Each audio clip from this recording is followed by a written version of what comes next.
नमस्कार प्यारे विद्यार्थियों, एक बार फिर से आपका सीसी ऑनलाइन एजुकेशन में हार्दिक स्वागत अभिनंदन करता हूं। उम्मीद है आपने षष्ठी विभक्ति तक जो कारक प्रकरण पढ़ा है वो आपके समझ में आया होगा, आपने उसको लिखा होगा और याद करने का प्रयास भी किया होगा। आज जो है वो हम कारक प्रकरण का ही जो अगली विभक्ति है, कौन सी, सप्तमी विभक्ति। षष्ठी तक हमने कल की क्लास में भाग 13 तक पढ़ लिया है और आज शुरू कर रहे हैं हम भाग 14 है। और षष्ठी विभक्ति के बाद में कौन सी विभक्ति पढ़ रहे हैं आज हम, सप्तमी। तो सप्तमी विभक्ति के लिए कह सकते हैं सबसे पहले हम कहेंगे आधार कारक। आधार को पढ़ेंगे। आधार के लिए पहला सूत्र मैंने यहाँ बोर्ड पे लिखा है, आधारो अधिकरणम। आधारो अधिकरणम ये कहता है कि क्रिया की सिद्धि में जो आधार होता है उसकी अधिकरण संज्ञा होती है। यानी क्रिया की सिद्धि में जो आधार होगा उसकी अधिकरण संज्ञा होगी। जैसे हमने बात की थी जब एक ही वाक्य में सभी कारकों को पढ़ा था, तो उस समय बताया था कि राजा सिंहासन पर बैठता है, तो राजा की जो बैठने की क्रिया थी उसके बैठने का आधार क्या था, सिंहासन। तो यहाँ पर भी कह रहे हैं कि क्रिया की सिद्धि में जो आधार है उस आधार की कौन सी संज्ञा होगी, अधिकरण संज्ञा। और जैसे ही अधिकरण संज्ञा होगी वहां अगला जो नियम आएगा वो ये कहेगा कि वहां कौन सी विभक्ति करेंगे हम, सप्तमी। तो अगला सूत्र भी देख लेते हैं। सप्तम में अधिकरणे च।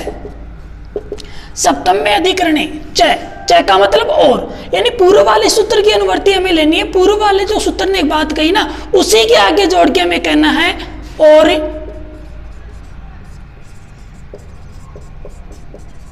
अधिकरण में सप्तमी विभक्ति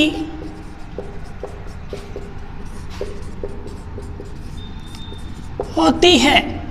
यानी जिसकी आप अधिकरण संज्ञा करोगे उस अधिकरण संज्ञा में यहाँ ये नियम क्या कर रहा है कि मैं कौन सी विभक्ति कर दूंगा, सप्तमी। तो देखिए बेटा, पहला नियम हमने देखा आधारो अधिकरणम।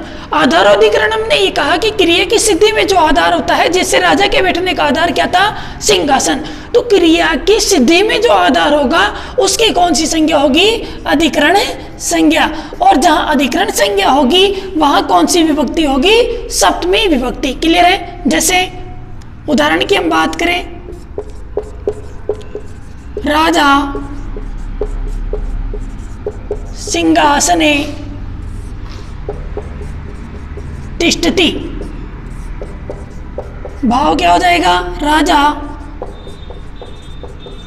सिंहासन पर तिष्ठति यानी बैठता है। किस पर बैठता है राजा, सिंहासन पर। अब देखिए यहां मैं इस तिष्ठ, इसके पहले अधि उपसर्ग जोड़ दूं, अधि उपसर्ग जोड़ दूं तो यहाँ कौन सी विभक्ति हो जाएगी, द्वितीय।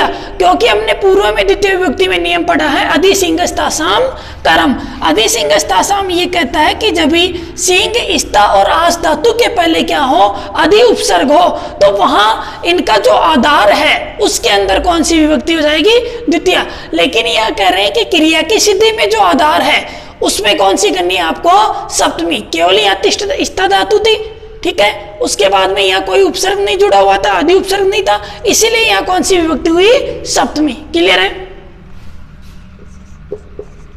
राम है कटे आसते। राम कटे यानी चटाई। चटाई जानते हो ना, चटाई पर बैठता है। राम किस पर बैठता है, चटाई पर बैठता है। तो राम के बैठने का आधार क्या है, कटे। कटे में कौन सी विभक्ति हो गई, सप्तमी। क्या मान करके, आधार मान करके। इसकी कौन सी संज्ञा की हमने, अधिकरण संज्ञा। और जैसे ही अधिकरण संज्ञा हुई तो वहां सप्तम में अधिकरण च के द्वारा कौन सी विभक्ति होगी, सप्तमी। क्लियर है। उसके बाद में है स्थाल्याम।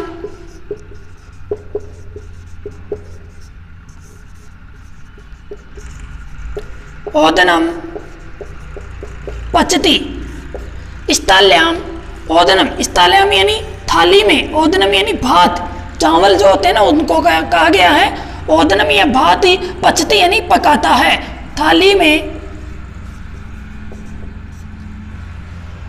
या भगुनी में कह सकते हैं, भगुनी भी,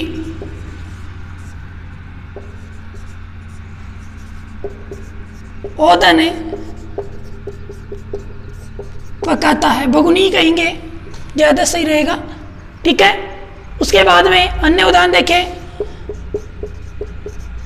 तिलेसु तेलम विदते, तिलों में क्या है, तेल है, तो तेल का आधार क्या है, तिल, तेल का आधार क्या है, तिल। तो यहां कौन सी संज्ञा की हमने, अधिकरण संज्ञा, कौन सी संज्ञा की, अधिकरण, और जैसे ही अधिकरण संज्ञा हुई आधार मान करके हमने यहाँ कौन सी विभक्ति कर दी, सप्तमी विभक्ति। क्लियर है। देखिए पहले नियम ने ये कहा कि आधार और अधिकरणम, क्रिया की सिद्धि में जो आधार होता है उसकी अधिकरण संज्ञा होती है। उसके बाद में दूसरे नियम ने ये कहा सप्तम में अधिकरण च, सप्तम में अधिकरण च ने ये कहा कि अधिकरण में कौन सी विभक्ति होगी, सप्तमी। जैसे हमने उदाहरण देखा, राजा सिंहासने तिष्ठति, राजा सिंहासन पर बैठता है। अन्य उदाहरण और देखें हम, जैसे ममे ग्रामे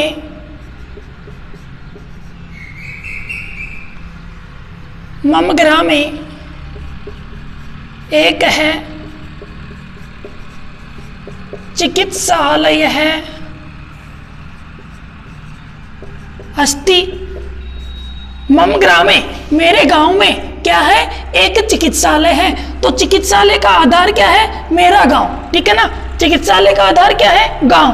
तो गांव में कौन सी संज्ञा हुई, अधिकरण संज्ञा, और जैसे ही अधिकरण संज्ञा हो गई तो यहाँ कौन सी विभक्ति हुई, सप्तमी। उदाहरण आया हुआ है अनुवाद प्रकरण में। उसके बाद में अन्य उदाहरण देखें, जैसे मेरे विद्यालय में एक देवालय है, बनाओ ममे विद्यालय एक है देवालय है अस्ति। मेरे गांव में, सॉरी मेरे विद्यालय में क्या है, एक देवालय। तो देवालय का आधार क्या है, मेरा विद्यालय। ठीक है, आधार मान करके कौन सी संज्ञा की, अधिकरण संज्ञा। ठीक है, और अधिकरण संज्ञा करके कौन सी विभक्ति की, सप्तमी। एक वाक्य दे रहा हूं मैं, आपको बनाना है।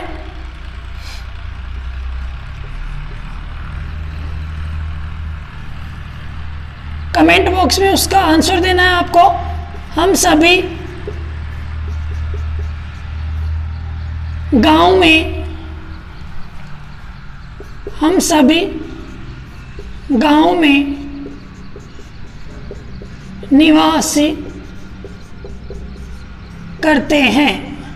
ठीक है, इसका आपको आंसर जो कमेंट बॉक्स है उसके अंदर ही देना है। हम सब गांव में निवास करते हैं। आधार देखना, आधार के अनुसार कर्ता देखना, कर्ता के बाद में आपको धातु देखना, पूर्व में पढ़ा दी गई है, उसके अनुसार आपको वाक्य बनाना है। क्लियर है, स्क्रीनशॉट लेवे। उसके बाद में अगला अपना नियम है स्नेह धातु। और स्नेह धातु ये कहती है कि जिससे भी स्नेह किया जाए उसमें कौन सी विभक्ति होगी, सप्तमी विभक्ति। किसके योग में, स्नेह धातु के योग में। स्नेह धातु ने क्या कहा कि जिससे भी स्नेह किया जाता है, स्नेह यानी प्रेम, लाड, चाव, दुलार, तो जिससे भी स्नेह किया जाए उसके अंदर कौन सी विभक्ति होगी, सप्तमी विभक्ति। क्लियर है, सीधा लिखेंगे स्नेह धातु। स्नेह धातु लिख करके लिखेंगे हम स्नेह धातु के प्रसंग में सप्तमी विभक्ति होती है। अब सप्तमी विभक्ति किसमें होगी, जिससे स्नेह किया जाए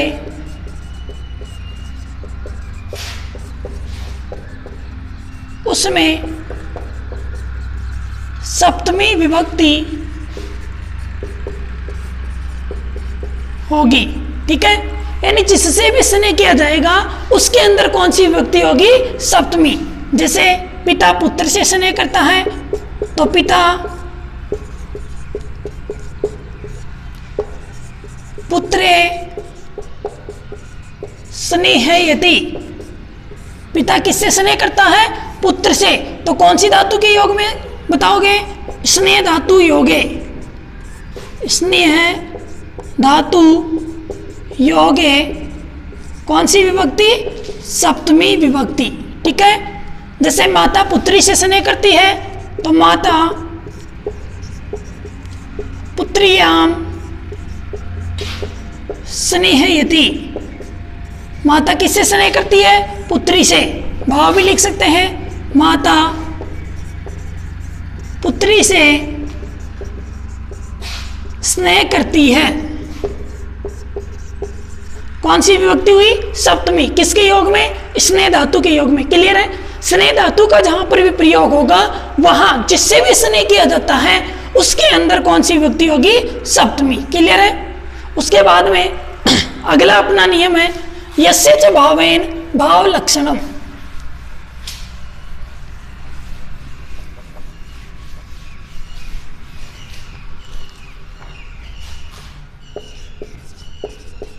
आज का चौथा नियम है अपना यस्य च भावेन भाव लक्षणम।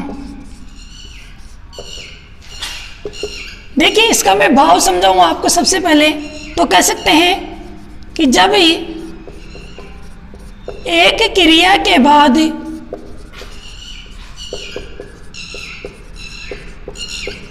दूसरी क्रिया हो, यानी जब एक क्रिया के बाद में क्या हो? दूसरी क्रिया।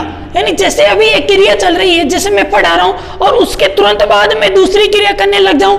जैसे जब हिंदी में हम पढ़ते हैं क्रिया विशेषण वगैरह तो वहां पर पूर्वकालिक क्रिया कहते हैं। तो यहां पर भी ये नियम कह रहा है यस्य च भावेन भाव लक्षणम। यानी जब एक क्रिया के बाद में दूसरी क्रिया हो तो पूर्व क्रिया के कर्ता में और पूर्व क्रिया में सप्तमी विभक्ति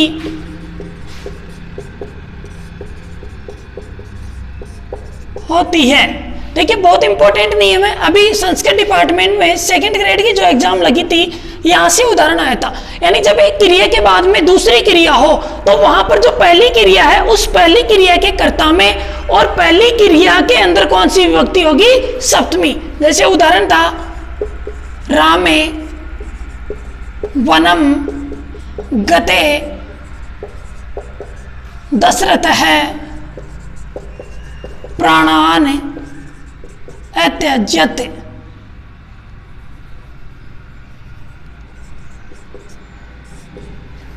रामे वनम गते दशरथः प्राणान अत्यजत। यानी राम के वन में जाने पर, तो राम के वन में जाने पर यहां पहली क्रिया हो रही है। पहला कर्ता कौन हो गया? राम। दशरथ ने प्राण त्याग दिए, उसके बाद में दशरथ ने क्या कर दिए? प्राण त्याग दिए। तो दूसरी क्रिया भी हो गई, दूसरी क्रिया का कर्ता भी है। तो नियम भी यही कह रहा है कि जब पहली क्रिया के बाद में दूसरी क्रिया हो तो वहां पर पहली क्रिया के कर्ता में और पहली क्रिया में कौन सी विभक्ति हो जाएगी? सप्तमी। क्लियर है? एक उदाहरण और देखते हैं। सूर्य अस्तम गते सर्वे बालकाः गृहम् अगच्छन्। यानी जैसे ही सूर्य अस्ताचल की तरफ गया, जैसे ही सूर्य अस्त होने वाला था वहां सभी बालक जो खेल रहे थे मैदान में, या जो सभी बालक थे वो कहाँ गए, घर को चले गए। तो पहली क्रिया क्या हुई, सूर्य कहाँ जा रहा था, अस्ताचल की तरफ। और दूसरी क्रिया कहाँ हुई, सभी बालक कहाँ गए, घर की तरफ। तो पहली क्रिया के बाद में जब दूसरी क्रिया होती है तो पहली क्रिया के कर्ता में और पहली क्रिया में कौन सी विभक्ति होगी, सप्तमी। क्लियर है? नियम को लिखेंगे ऐसे कि ऐसे, स्क्रीनशॉट लेवे। उसके बाद में अगला अपना नियम है संलग्न अर्थक और चतुरार्थक। शब्दों के योग में भी सप्तमी विभक्ति होती है, यानी दो शब्द है अपने, संलग्न और चतुरार्थक। उससे पहले एक नियम देखते हम, साधु असाधु प्रयोगे च। 5वां सूत्री कक्षा 9 के सिलेबस में दे रखा है, साधु असाधु प्रयोगे च। देखिए यहां से निकलेगा अपना साधु, साधु निकला यहां से। उसके बाद में यहां से क्या निकलेगा, असाधु। साधु और असाधु कौन सी संधि है, यहाँ उ के स्थान पे क्या हुआ है, वह यण संधि है ना, इको यंची के द्वारा इक स्थाने यण साधति। तो साधु असाधु प्रयोगे चाहिए, यानी प्रयोग में चाहिए, यानी और कौन सी विभक्ति होगी, सप्तमी। साधु और असाधु के प्रयोग में भी सप्तमी विभक्ति होती है। वर्ती या अनुवाद के रूप में कह सकते हैं हम सूत्र के, साधु, साधु यानी अच्छा, असाधु, असाधु यानी बुरा, के प्रयोग में जिसके प्रति भी साधु या असाधु बताया जाए उसकी अधिकरण संज्ञा होती है और साधु व असाधु के योग में उसमें सप्तमी विभक्ति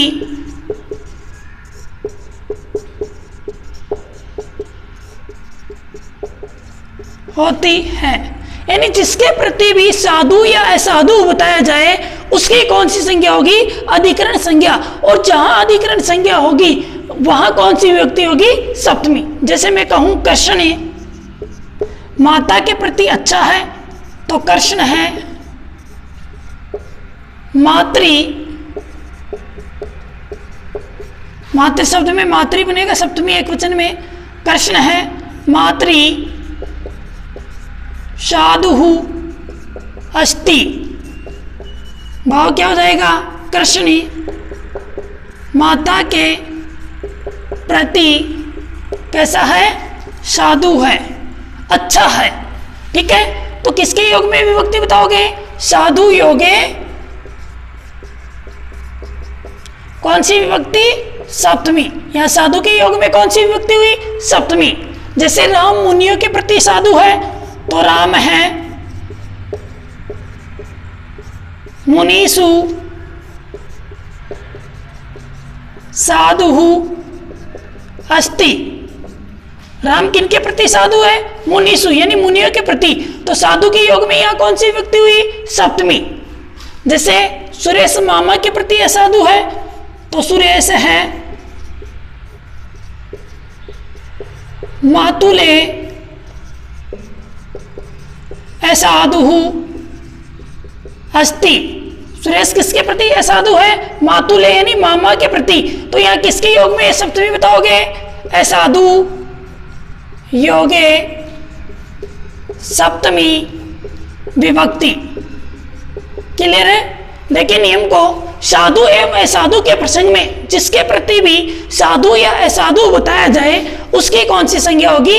अधिकरण संज्ञा। और जहां अधिकरण संज्ञा होगी वहां जब वाक्य में साधु और असाधु का प्रयोग किया गया हो तो इन दोनों पदों के योग में कौन सी विभक्ति होगी? सप्तमी। जहां पर साधु का प्रयोग हो तो साधु के योग में, और जहां पर असाधु का प्रयोग हो तो असाधु के योग में सप्तमी विभक्ति होगी। जैसे कृष्ण किसके प्रति साधु था? माता के प्रति, तो साधु योगे सप्तमी। अन्य उदाहरण भी हो सकता है, यदि वहां साधु आपको दिखाई दे रहा है तो साधु के योग में कौन सी बताओगे? सप्तमी। और असाधु दिखाई देता है तो असाधु के योग में कौन सी बताएंगे? सप्तमी। उसके बाद में अगला अपना नियम था संलग्न अर्थक और चतुरार्थक। अभी हमने इसकी बात भी की थी, उससे पहले हमने ये नियम पढ़ लिया।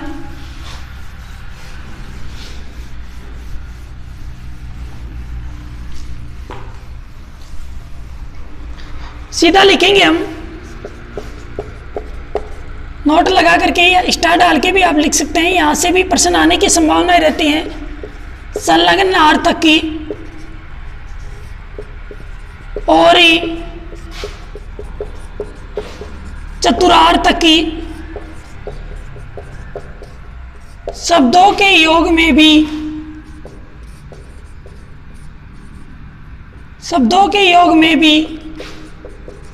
सप्तमी विभक्ति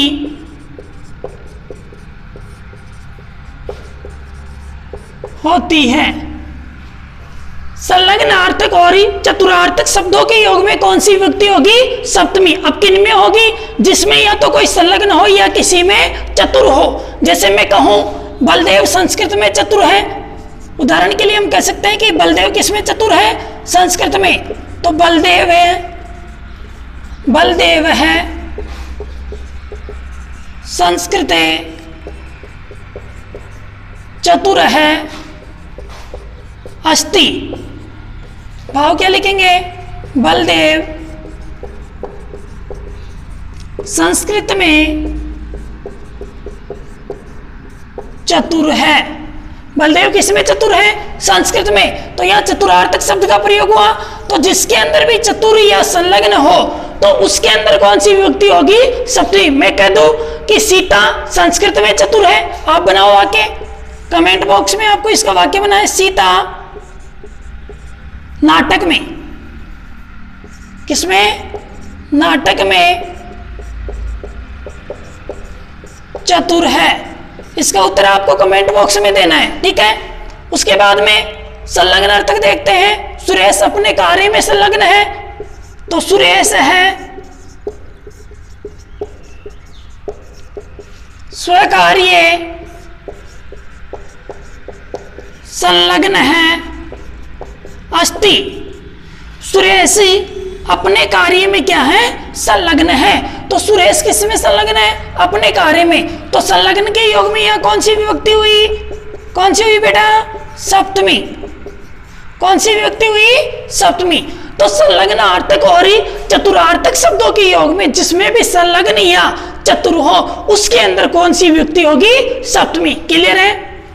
ये वाक्य आपको बनाना है। एक वाक्य पहले भी दिया है, हम सभी गांव में निवास करते हैं। दूसरा वाक्य है सीता नाटक में चतुर है। कई बच्चों ने कॉपी भी अपने अभिभावक के द्वारा यहाँ जांच करवाने के लिए भेजी है, बहुत अच्छा लगा कॉपी देख के, और बहुत अच्छा कार्य कर रहे हैं। उम्मीद है आप भी ऐसे ही कार्य कर रहे होंगे। उसके बाद में अगला अपना नियम है श्रद्धा और विश्वास। दो शब्द हैं, एक तो श्रद्धा और एक विश्वास। बहुत बड़ी चीज होती है ये श्रद्धा और विश्वास। श्रद्धा और विश्वास शब्दों के योग में भी जिसके प्रति श्रद्धा एवं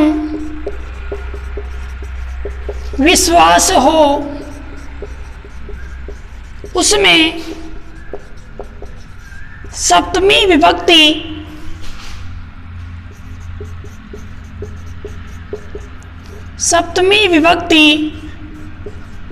होती है। यानी जिसके प्रति भी क्या हो, या तो श्रद्धा हो या फिर विश्वास हो। जैसे माता पिता के प्रति क्या है, श्रद्धा है, माता पिता के प्रति क्या है, विश्वास है। तो जिसके प्रति भी श्रद्धा और विश्वास हो उसमें कौन सी विभक्ति होगी, सप्तमी। क्लियर है। उदाहरण देखते हैं, सीता मातरी श्रद्धा अस्ति। सीता को किसके प्रति श्रद्धा है, माता के प्रति। तो यहां श्रद्धा के योग में कौन सी विभक्ति बताएंगे, श्रद्धा योगे कौन सी विभक्ति बताएंगे, सप्तमी। श्रद्धा के योग में कौन सी हुई, सप्तमी, क्योंकि सीता को किसके प्रति श्रद्धा है, माता के प्रति। तो नियम भी यही कह रहा है कि जिसके प्रति श्रद्धा या विश्वास हो उसके अंदर भी कौन सी विभक्ति होगी, सप्तमी। ठीक है। जैसे महेश को अपने मित्र में विश्वास है तो महेश है स्वमित्रे विश्वास है अस्ति। महेश को अपने मित्र में क्या है, विश्वास है। तो विश्वास के योग में कौन सी हुई, यहां सप्तमी विभक्ति। क्लियर है। देखिए नियम पढ़ा, श्रद्धा और विश्वास के योग में कौन सी विभक्ति होगी, सप्तमी। यानी जिसके प्रति भी श्रद्धा और विश्वास की बात की जाए उसके अंदर सप्तमी विभक्ति होती है। सप्तमी विभक्ति का मैं एक बार पुनः संक्षिप्त में रिवाइज कर रहा हूं। सबसे पहले हमने पढ़ा आधारो अधिकरणम। कौन सा नियम पढ़ा, आधारो अधिकरणम। आधारो अधिकरणम ने ये कहा कि क्रिया की सिद्धि के लिए जो आधार होता है उसकी कौन सी संज्ञा होगी, अधिकरण संज्ञा। उसके बाद में दूसरा नियम पढ़ा हमने सप्तम में अधिकरणे चय। सप्तम में अधिकरणे चय ने ये कहा कि अधिकरण में कौन सी विभक्ति होगी, सप्तमी। उसके बाद में हमने पढ़ा कौन सा, स्नेह धातु, यानी स्नेह धातु के योग में भी कौन सी विभक्ति होगी, सप्तमी। कौन सी होगी, सप्तमी। उसके बाद में हमने पढ़ा यस्य च भावेन भाव लक्षणम। यस्य च भावेन भाव लक्षणम, यानी इसने ये कहा कि जब एक क्रिया के बाद में क्या हो, दूसरी क्रिया हो, तो दूसरी क्रिया के अंदर ना होकर के पहली क्रिया में और पहली क्रिया के कर्ता में कौन सी विभक्ति होगी, सप्तमी। यानी जब एक क्रिया के बाद में दूसरी क्रिया होती है तो पहली क्रिया में और पहली क्रिया के कर्ता में कौन सी होगी, सप्तमी। उसके बाद में पांचवा नियम हमने पढ़ा साधव असाधु प्रयोगे चय। साधव असाधु प्रयोगे चय ने ये कहा कि साधु और असाधु, साधु और असाधु कौन कौन से शब्द, एक तो साधु और एक असाधु, इनके प्रयोग में जिसके प्रति भी इनका प्रयोग किया गया हो उसके अंदर कौन सी विभक्ति होगी, सप्तमी। उसके बाद में हमने पढ़ा कौन सा पढ़ा, संलग्न और चतुरार्थक। संलग्न अर्थक और चतुरार्थक, जहां पर भी संलग्न अर्थक और चतुरार्थक शब्दों का प्रयोग किया गया हो वहां पर इनके योग में भी कौन सी विभक्ति होगी, सप्तमी। उसके बाद में हमने सातवां नियम पढ़ा श्रद्धा और विश्वास। श्रद्धा और विश्वास की भी हमने बात की है, इसलिए आपसे भी निवेदन है कि अपने माता पिता में, अपने बड़े बुजुर्गों में, अपने गुरुजनों में, अपने जो भी सगे संबंधी है उनके प्रति श्रद्धा और विश्वास रखें, क्योंकि श्रद्धा और विश्वास बहुत बड़ी चीज होती है। तो श्रद्धा और विश्वास के योग में भी जिसके प्रति श्रद्धा और विश्वास हो उसके अंदर भी कौन सी विभक्ति होगी, सप्तमी। धन्यवाद मेरे प्यारे विद्यार्थियों। हमारा जो कारक प्रकरण है आरबीएससी के सिलेबस के अनुसार संपूर्ण हुआ। कक्षा 10, कक्षा 9, कक्षा 8 और संस्कृत डिपार्टमेंट के अंदर भी कक्षा 10 से वरिष्ठ उपाध्याय प्रवेशिका, वहां पर भी इसको आप देख सकते हैं, पढ़ सकते हैं। तो हमारा आरबीएससी के सिलेबस के अनुसार जो संपूर्ण सिलेबस था कारक प्रकरण का हो चुका है। उसके बाद में अगला जो टॉपिक है वो हम शुरू करेंगे कारक आधारित अनुवाद प्रकरण। अनुवाद प्रकरण के शुरू करने से पहले आपसे एक छोटा सा निवेदन है कि कारक प्रकरण को आप पढ़े, क्योंकि मैं जहां तक ज्यादा से ज्यादा प्रश्न दूंगा वो कारक से दूंगा और कारक यदि आपके अच्छे से क्लियर हैं तो आपके अनुवाद प्रकरण अच्छे से समझ में आएगा। इसलिए आपसे एक बार पुनः निवेदन है, ज़्यादा से ज़्यादा धातु रूप याद करें, शब्द रूप याद करें और कारक प्रकरण को आप संक्षिप्त में याद करने का प्रयास करें। धन्यवाद। जय हिंद, जय भारत, जय तु संस्कृतम, जय तु भारतम।